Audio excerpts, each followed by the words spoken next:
Professor McGonagall pulled out a lace handkerchief and dabbed at her eyes beneath her spectacles. Dumbledore gave a great sniff and he took a golden watch from his pocket and examined it. It was a very odd watch. It had 12 hands, but no number. Instead, little planets were moving around the edge.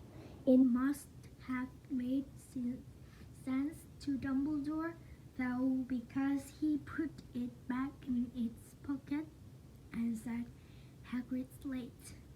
I suppose it was he who told you I'd be here." "By the way, yes," said Professor McGonagall, "and I don't suppose you're going to tell me why you're here of all places." "I've come to bring Harry to his aunt and uncle. They're the only family he has left now." You can't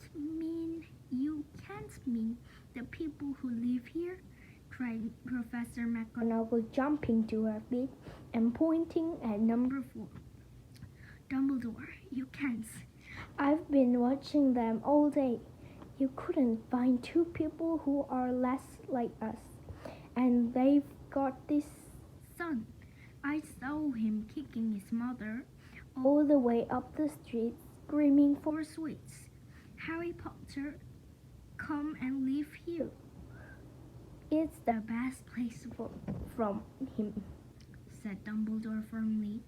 "His aunt and uncle will be able to explain everything to him when he's older. I've written them a letter." "A letter?" repeated Professor McGonagall faintly, sitting back down on the wall.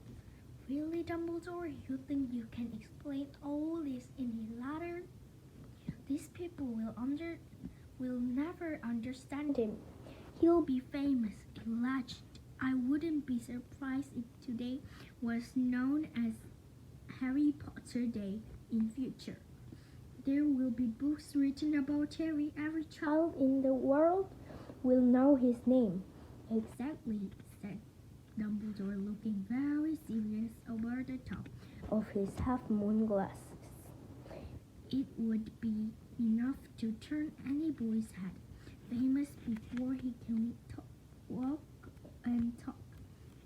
Famous for something he won't ever remember. Can't you see how much better off he'll be growing up away from all that until he's ready to take it?" Professor McGonagall opened her mouth, changed her mind, swallowed, and then said, Yes, you're right, of course. But how is the boy getting here, Dumbledore?" She eyed his cloak suddenly, as though she thought he might be hiding Harry underneath it. "Hagrid's bringing him."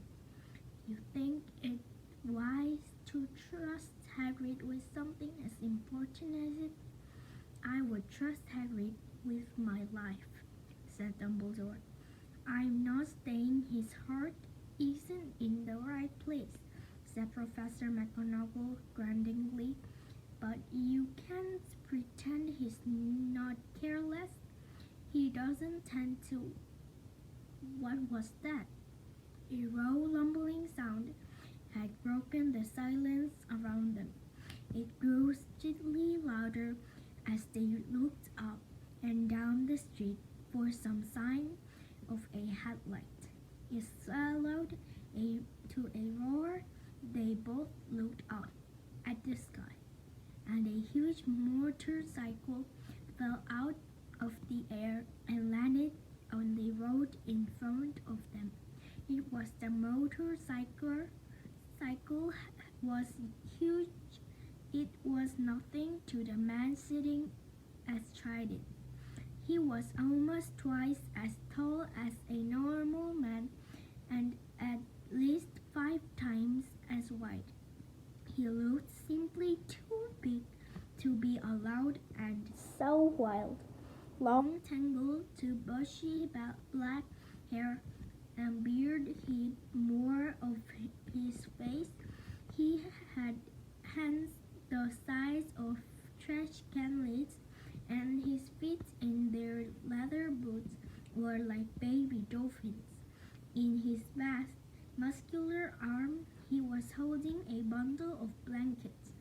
Hagrid, said Dumbledore, sounding relieved.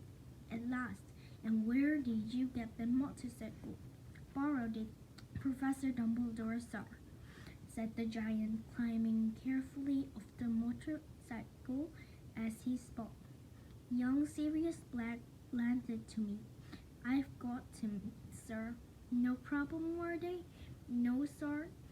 House was almost destroyed, but I got him out all right before the muggles started swarming around. He fell asleep as he was flying over Bristol. Dumbledore and Professor McGonagall bent forward over the bundle of blankets.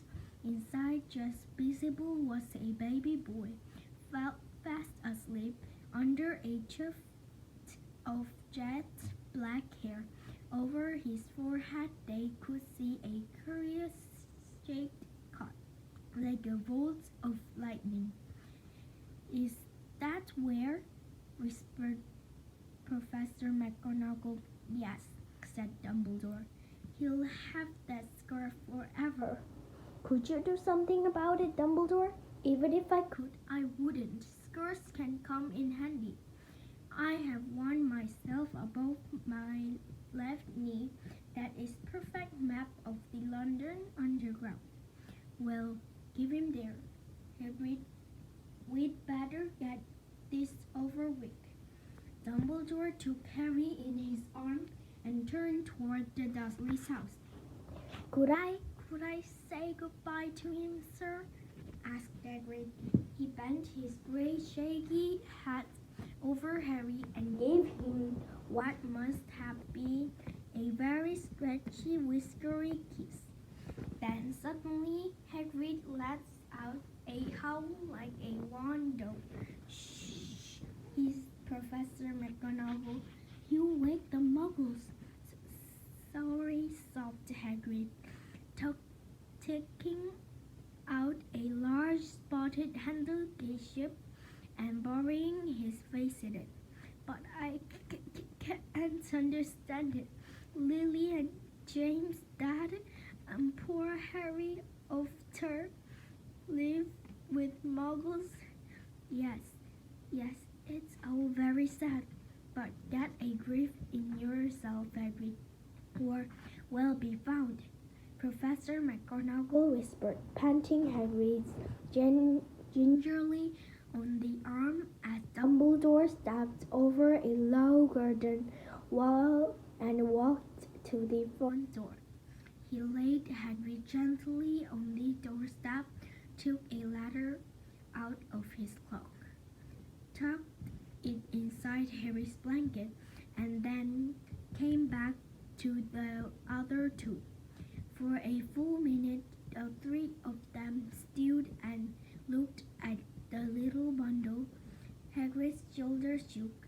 Professor McGonagall blinked furiously, and the twinkling light that usually shone from Dumbledore's eyes seemed to have gone out.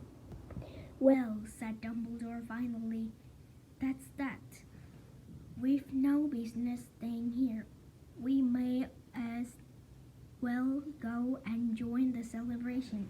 Yes, said Hagrid in a very muffled voice. I'd best get this bike away. Good night, Professor McGonagall, Professor Dumbledore saw, wiping his streaming eyes on his jacket sleeve. Hagrid swung himself onto the motorcycle and kicked the engine into the life. With a roar, it rose into the air and off into the night. I shall see you soon, I expect, Professor McGonagall, said Dumbledore, nodding to her. Professor McGonagall blew her nose in reply. Dumbledore turned and walked back down the street. On the corner, he stopped and took out the silver put otter. He clicked it one, and 12 balls of light spat back to their street lamp, so the private drive glowed suddenly orange, and he could make out a tabby cat slinking around the corner at the other end of the street. He could just see the bundle blankets on the step of number 4. Good luck, Harry, he muttered. He turned on his heel, and with a whisk of his cloak, he was gone.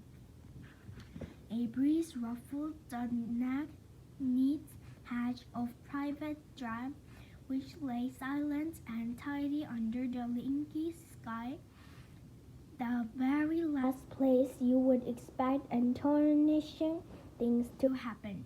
Harry Potter rolled over inside his blanket without waking up.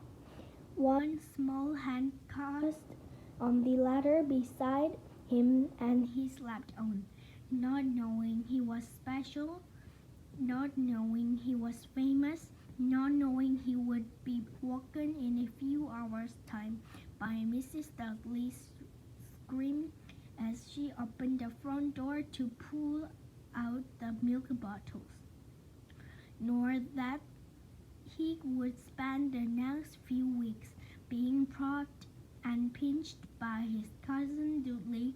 He couldn't know that at this very moment, people meeting in secret all over the country were holding their glasses and saying in hushed voices, "To Harry Potter, the boy who lived."